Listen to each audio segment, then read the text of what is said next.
Imam tukaj dokument, ki je Zavoda Republike Slovenije za zaposlovanje, na katerem je razvidno, kdaj je bil objavljen in kdaj se je Astrid Bah prijavila na razpisano delovno mesto. Tukaj so napisani tudi pogoji, ki jih mora izpolnjevati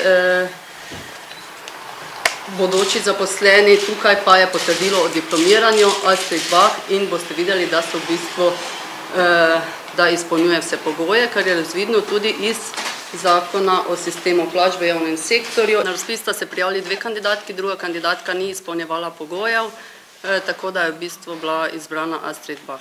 Kje je bil razpis objavljen? Tako kot zakon veleva, tudi na Zavodu za zaposlovanje, na naši spletni strani. Kdaj točno?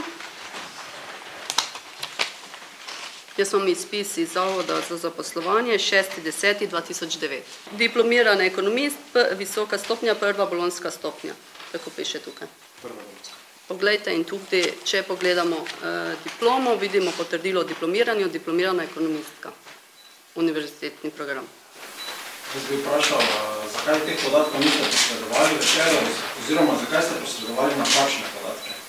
Večer vedno posredujemo točne podatke. Večer ima toliko podatkov, da lahko iz tega ustvari realno sliko. Dejstvo pa je... Poročilo poslali ste nam napačne podatke, zanima me zakaj. Glejte, imate napisano, torej lahko s tistim, kaj smo vam napisali, tudi operirate. In kje je Astrid Bah izvedela za razpis? Na Zavodu za zaposlovanje, tam, ker so vsi razpisi objavljeni. Zunaj na vratih.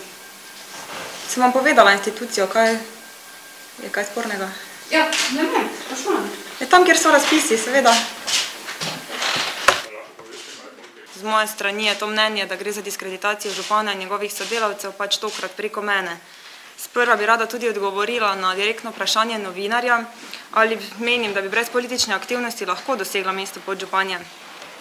Vsak novinar bi danes že lahko vedel, da se podžupani imenujejo strani mestnih svetnikov, torej eden izmed 45 je potem pač imenovan za podžupana. In tudi starost naj pri takšni funkciji ne bi bila sporna, ker če veljajo enaka merila za Ljubljano, veljajo tudi za Maribor. Kako pa Tanja Vindiš-Furman odgovarja na vprašanje, zakaj so Astrid Bah plačali izobraževanje, če je že izpolnjevala pogoje za delovno mesto? Vsak zaposlen pač ima možnost, da zaprosi, da se mu plača izobraževanje. Že tako je bilo stopu službe.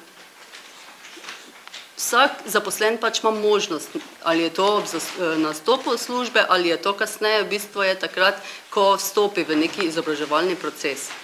Mi pač ocenjujemo glede na to, da se morajo zaposleni konstantno izobraževati, ker nam tako pač narekuje zakon, ali se odločimo, da mu plačamo v nekem obdobju, kar je pri nas zaposlen izobraževanje, v katerega je vpisan, in ga s tem zavežemo, da pač mora biti določen čas izobraževanja oziroma dvakratna doba tam pri nas zaposlen, da opravlja tisto delo.